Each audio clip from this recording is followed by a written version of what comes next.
Orhun was the maker of the best S-rank crew, but his mates kicked him out because his aid magic is not good enough next to others.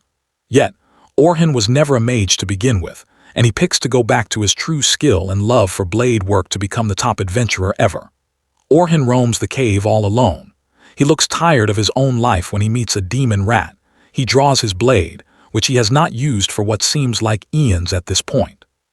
He turns his face to the beast and cuts it down in one clean hit. He sees that he has gone a bit rusty after not using the blade for so long.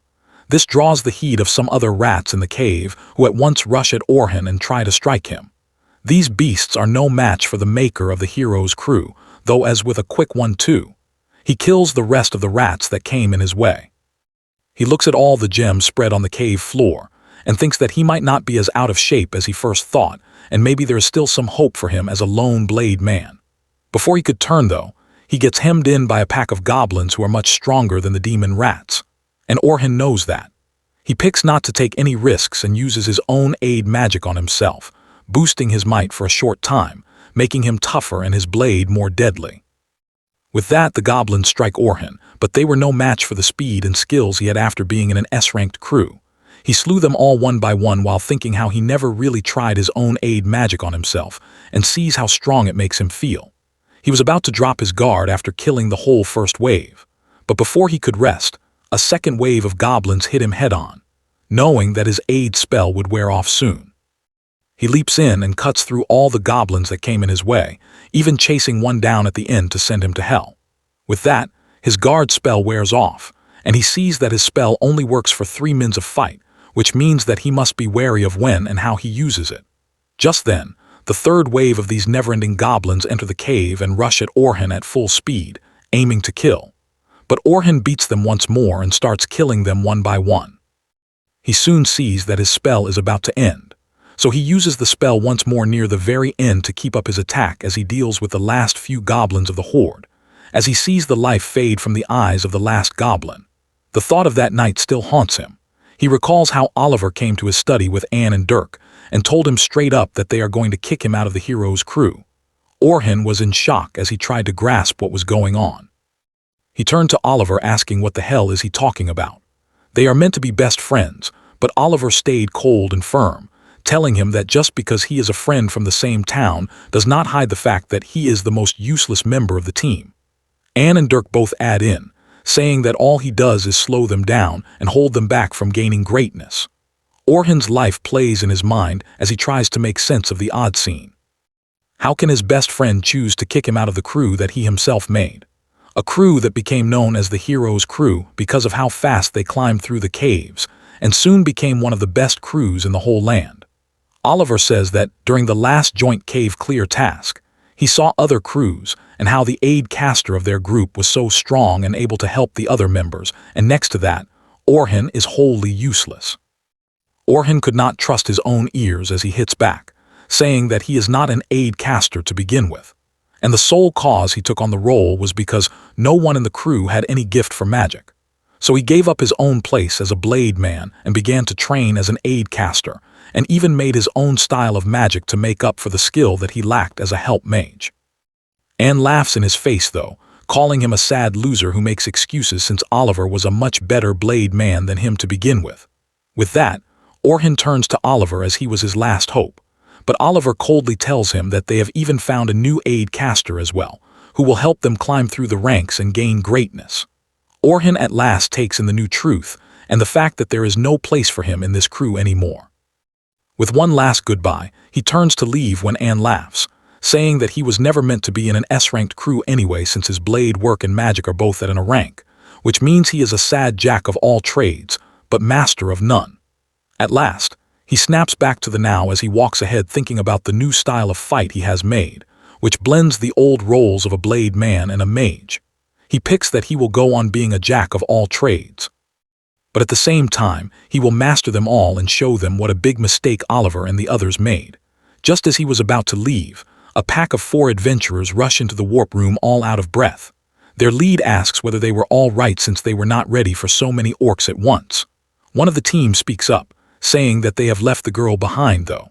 The lead says that he made the right call, as if they tried to help the girl, they would have all died. And anyway, the girl just joined their crew today, so he put his old friend first. The wound of his own crew leaving him was too fresh in his mind. So Orhun turns to the men and tells them that he hates folks like them. One of the guys says that they could have done naught to help her, and one of them tries to strike Orhun, but he gets thrown and swiped to the floor as Orhun tells them to shut their ugly mugs and run. With that, he turns to the lead and asks him with rage where the hell did he leave the girl to die, and rushes off that way to save her. He finds her at the end of a cave where she was wholly cornered against what seemed like an army of orcs.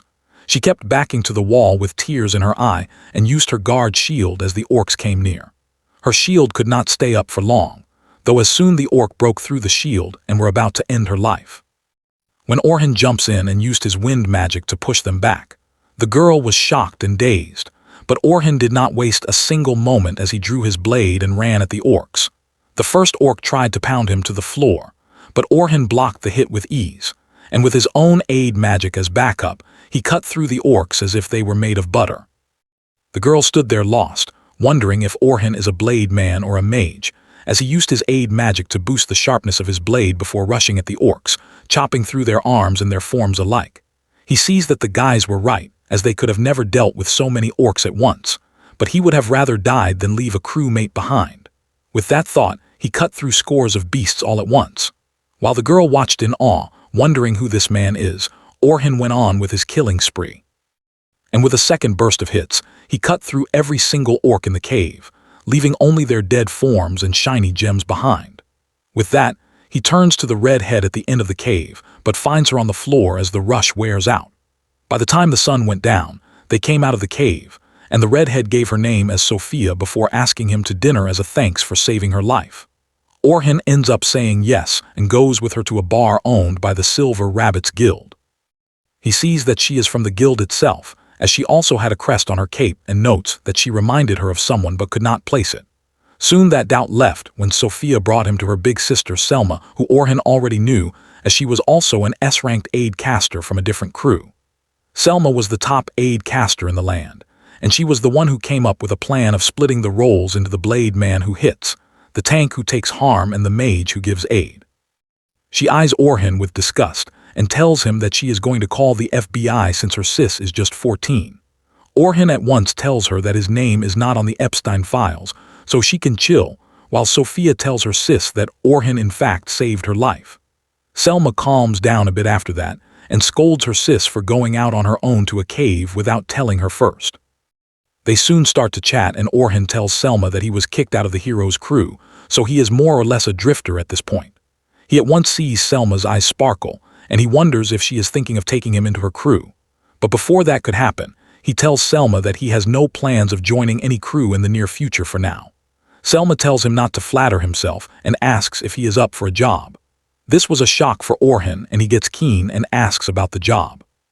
Selma says that a big crew from her guild is going down to the caves tomorrow. The crew will have loads of new adventurers, and the rank members are meant to guard them and see that the floor bosses that show up each 10 levels are beat and there are no deaths. She says that the trip is green lit by a backer, and she would love it if Orhun agrees to go with them as an extra adventurer. She also tells Orhun that she really respects his skills and might, or else she would not have asked this of him. This cuts deep in him, as the cause why he was kicked from his crew in the first place was because his crew mates were wowed by Selma herself when she was showing her magic, and that's why they chose that they needed a better mage for their crew as well. Orhun picks to agree, but on the term that he will only go down to the cave as a blade man, as he is no longer a mage. Selma is a bit worried about that, but picks that taking him on is more key, as most likely he will go back to his main role as a mage when things go bad. After dinner, Orhun picks to visit one of the shops to get some gear, and the old man at once greets him like an old friend.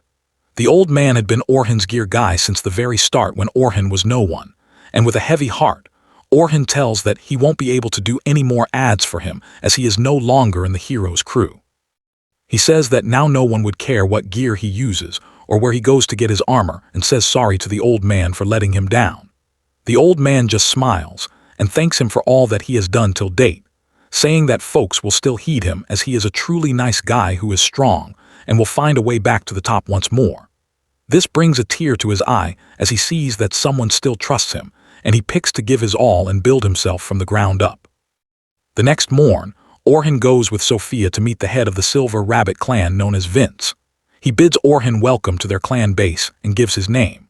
Orhun says it is an honor for him to meet the head of such a strong clan as the Silver Rabbits. Vince smiles at that, saying that he does not need to be so tense as they are both peers.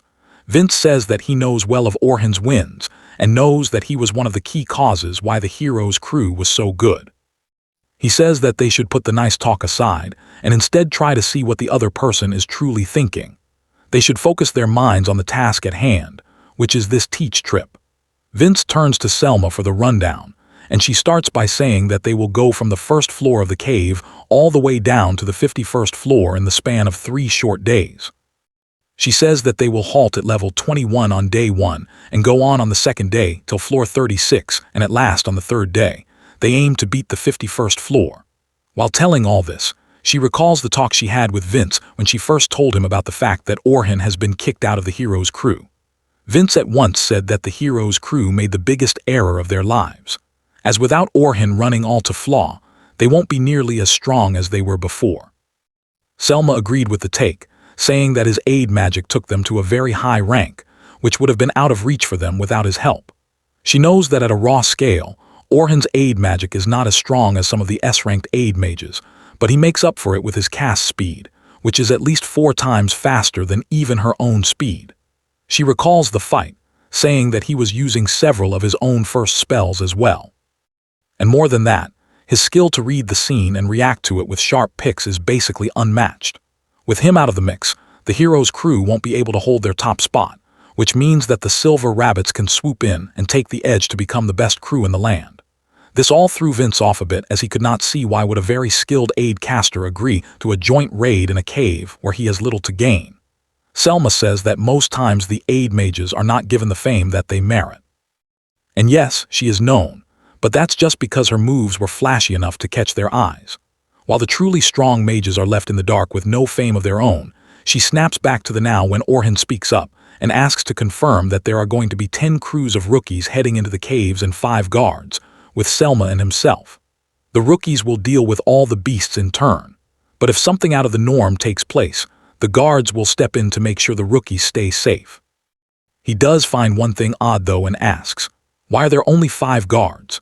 If their aim is to make sure the rookies have a safe go, why not hire multiple A-rank crews instead of 5 separate S-rankers? Selma says the sole cause they are not doing that is so that the rookies also feel the stress of going through a cave and not think too much of their skills. Orhun does not truly buy her take at all, but knows that they won't show their true aims to an outsider who is not tied to any clans.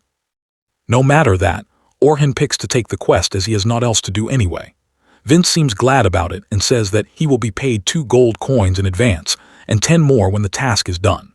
This shocks him a bit as he asks if it's not too much, as that's basically a year's worth of coin, but Selma says that they value him a lot and that's why they want to make sure he is paid well. Orhun thanks them and vows to meet them the next morn and hopping for the best. The next morn comes soon and Orhun shows up at the cave door where he finds a bunch of new adventurers waiting for their trip. He soon finds Sophia and Selma set for the trip and praises Selma on her gear, which irks Sophia, and she again tells him that she is a minor. Orhun tells her to chill a bit as he is not a fan of Michael Jackson either.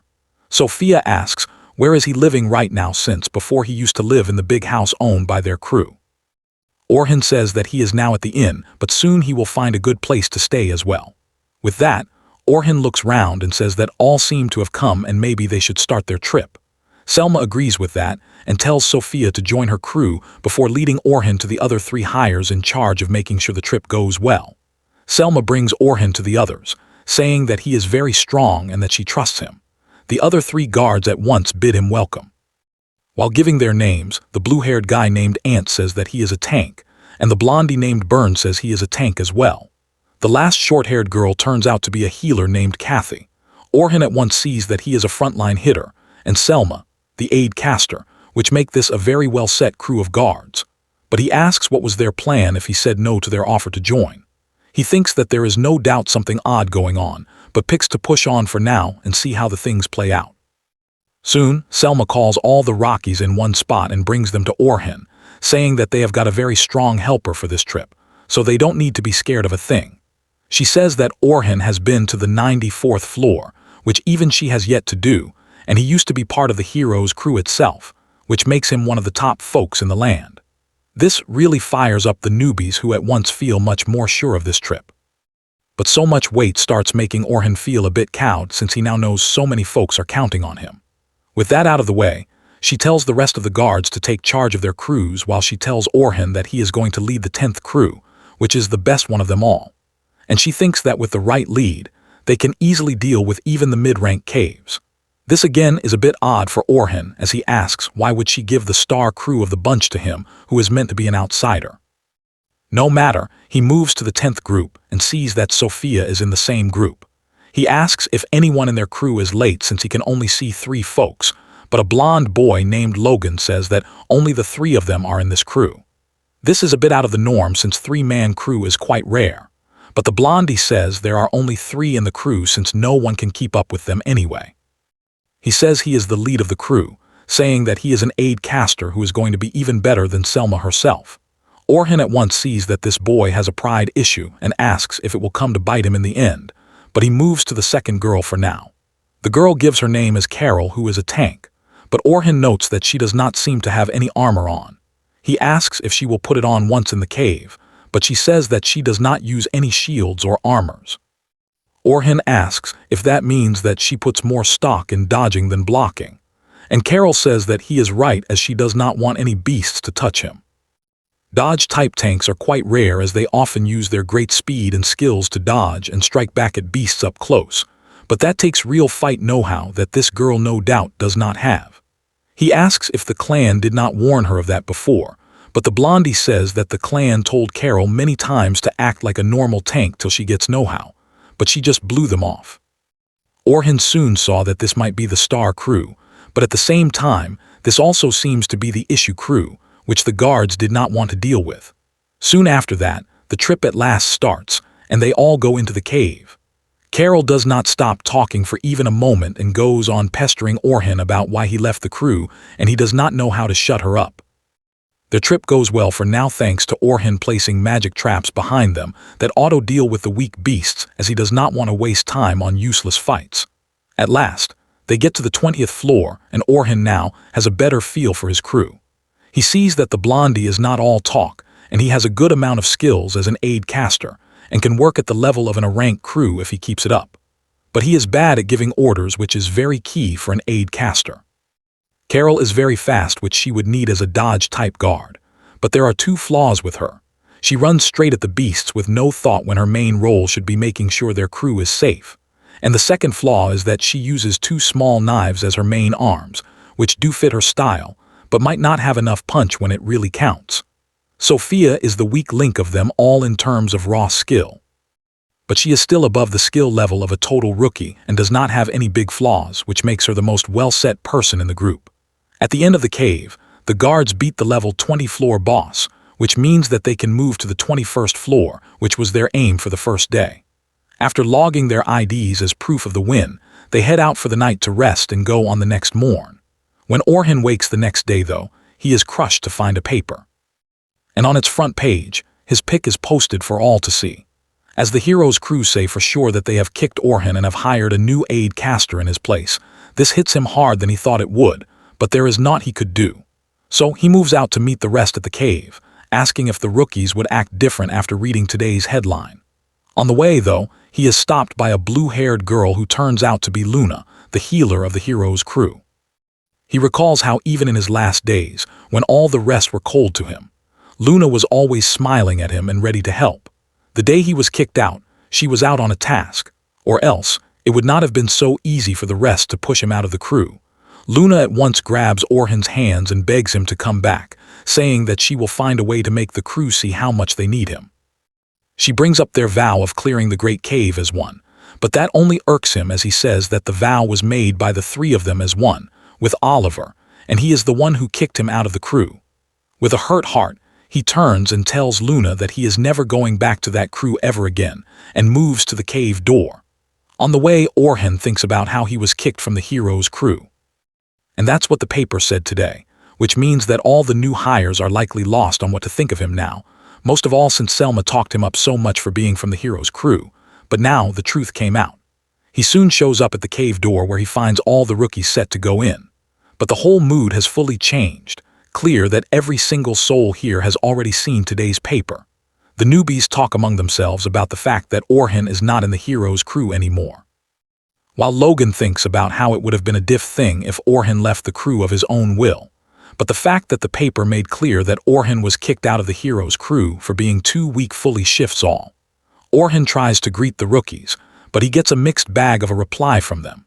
He sees that he is not as liked here as he was just a day ago, all due to some dumb paper lines. Just then, Selma shows up with Aunt Byrne and Kathy, and at once says sorry to Orhun for the mix-up since she was the one who kind of pushed the fact that he used to be in the hero's crew to put the rookies at ease. Orhun at once tells her that this is no fault of hers, and she should hold her head high and lead the crew into the caves while he gives aid. Aunt Byrne and Kathy add in saying that it does not matter what the fuss is between Orhun and the hero's crew. The fact stays that Orhun is one of the very few folks alive in this world who have gone to the 94th floor and lived to tell the tale. This gives Orhun some relief from the non-stop watch, and he heads to his crew where Sophia and Carol bid him good morn with all their heart. But Logan seems to be a bit wary and does not know how to treat Orhun. Orhun picks to break the ice himself and asks his crew if they saw the paper today. And both Sophia and Carol said that they did see the paper, but it's not worth a read since it's full of lies. Logan, though, does not buy Fox News, so he is used to the truth and asks Orhun if the paper told the truth. Orhun says that by the book the paper is the truth since he did get kicked from the crew on the count of him being too weak. As per the other crewmates, he says sorry to them for not telling them about it from the start, saying that he is not the hero that all think him to be. Sophia can't take it anymore and says that he is not telling the truth, saying that he is super strong as she saw him take on a huge horde of orcs all alone and beat them without a sweat. Orhun thanks her for trusting him and tells the rest of their crew that even though he is not a party of the hero's crew anymore, he is still good enough to help them reach the 51st floor and asks them to trust him. The girls seem to be fine with that, but Logan seems let down as he feels like he was fooled. They soon go into the cave, and this day, the hires are meant to go from the 21st floor till the 35th floor. But even now, he is not meant to give them any orders or aid and just stay back and watch. Only step in if things get too out of hand. Their trip goes well as Carol deals with all the beasts on the 24th floor with the help of her twin knives and her up-close and raw style of fight. While Sophia deals with the big beasts on level 30, shocking even Orhun, who asks if he underrated Sophia a bit. Soon, they move to the 31st floor, which are the mid-floors, and that means that now the rookies are in new turf and need the aid and help of their guides who are with them. This time, Orhun takes the lead and walks in front of his crew, making sure that not out of the norm is hiding on this floor when he all at once feels the press of a bunch of goblins ahead and tells his crew to get set to fight. He also sees that a stray orc has also come into the same area, which might make the fight a bit tricky, but since his batch of rookies are quite good at fighting, he has no fears of losing this fight. He at once tells Carol to strike the goblins while he tells Sophia to deal with the orc with the help of her long-range magic spells. They both do as told as Sophia at once jumps into strike mode and starts to clash with the goblins, while Sophia gets set to take on a goblin. Orhun then turns to Logan, telling him to use his aid magic. But before he even control his line, Logan already makes a bunch of magic rings and starts to cast speed spells at Carol to help her get an edge on the goblins. Logan still is not fully sure that a man like Orhun should be guiding him in aught, most of all since he thinks Orhun's advice is so plain that anyone in his spot would do the same. All at once, things get a bit more tricky, though, as the orc sets off Sophia's PTSD, and she starts to panic against it, not set for a strike. This could mean doom for them all since even Logan is busy with his magic spells fixed on Carol. He looks to Orhun with no hope, asking what kind of a guide is he, and why is he not helping Sophia when he all at once spots Orhun making a magic sign which slows the orc by a lot. He then moves to Sophia and tells her to take her time and aim true, as she is much stronger than an orc and should not fear it. Sophia takes a deep breath and then makes a huge fireball which wholly wrecks the orc, shocking all in her crew, with Orhun, who had no clue that Sophia can use high-rank magic spells. Carol at once runs back to Sophia and hugs her while Orhun praises her for a great shot. Soon they reach the 35th floor as well, where they end up meeting a death tarantula. Logan at once loses his cool, thinking that they are dead since there is no way they can deal with that thing. But both Sophia and Carol have full trust in Orhun and wait for his orders. Orhun at once tells Logan to use speed up and might up for Carol while using magic up on Sophia. Logan asks if this guy has lost it, as he is using the same plan as before with no change, but he picks to do as told and uses the spells as told. Orhun then tells Carol to face the beast in close fight and make sure to keep its focus on herself. Carol nods in kind and at once runs at the tarantula. Logan tries to stop her, but Orhun stops him, saying that if he goes in front, they all will be at a big loss, so they should wait and watch. Orhun then tells Sophia to jump on the beast and cut its back to bits, and Sophia at once gets the task, jumping on its head and running her blade on it from front to back. Orhun then tells her to keep its focus on her, but she has to be wary as the spider is toxic, so she must dodge all the hits with no fail. The spider starts to stab Carol with its sharp legs, but she keeps dodging the hits one by one and even parrying some of the hits back. Shocking the beast, Orhun tells Logan that he needs to keep his spells on Carol as her life is in his hands at this point. With that, he turns to Sophia and asks her to pin the beast down. Sophia at once gets the task and uses her arrow cutter skill to cut its legs down, making it fall to the floor. Carol starts to cheer, but Orhun tells her to be wary as the fight is not done yet.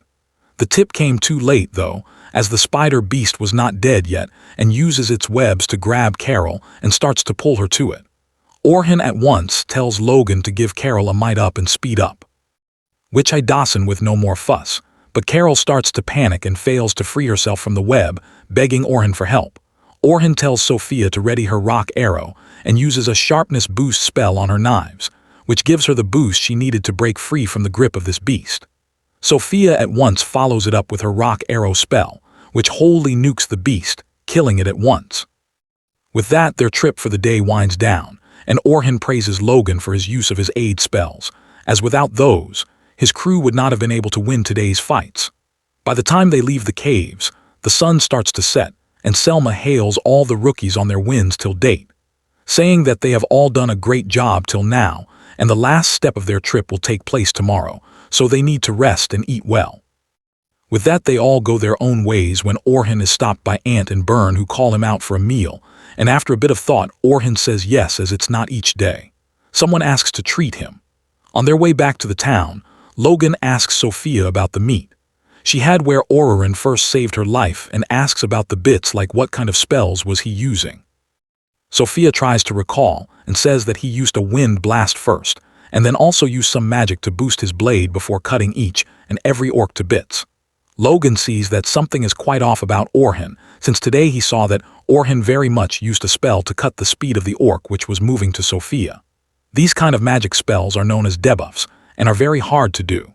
Even the most skilled mages like Selma herself can just about use one debuff in a few days. Is that too with a bunch of prep? What's more, Orhun acted like a pure spellcaster and knew when to use what part of a spell in a team fight. He knew when the exact times of each boost would wear off and even used preemptive spells to guess the moves of the foe. This makes Logan see that he got Orhun all wrong, and he is not just a plain mage, but a true genius. Back in the town, Orhun gets down at a bar with Burn and Ant, and they tell him to pick any dish he wants as it will be on them. They then start to ask him about his true role, as he used to be an aid caster in the hero's crew, but now he says he is a blade man. Orhun says that he was always a blade man ever since he saw his grandpa slay a huge beast that once came to the village. He got it stuck in his head that no matter what he will become a blade man, and that wish came true for a while as he was a blade man in the hero's crew. But then as they started to go to the low floors, their pace began to slow a bit as the force and might of the beasts they were facing was on the rise. At the same time, Selma made known the team plan where all relied on the aid caster for calls, so they themselves chose to use the same plan.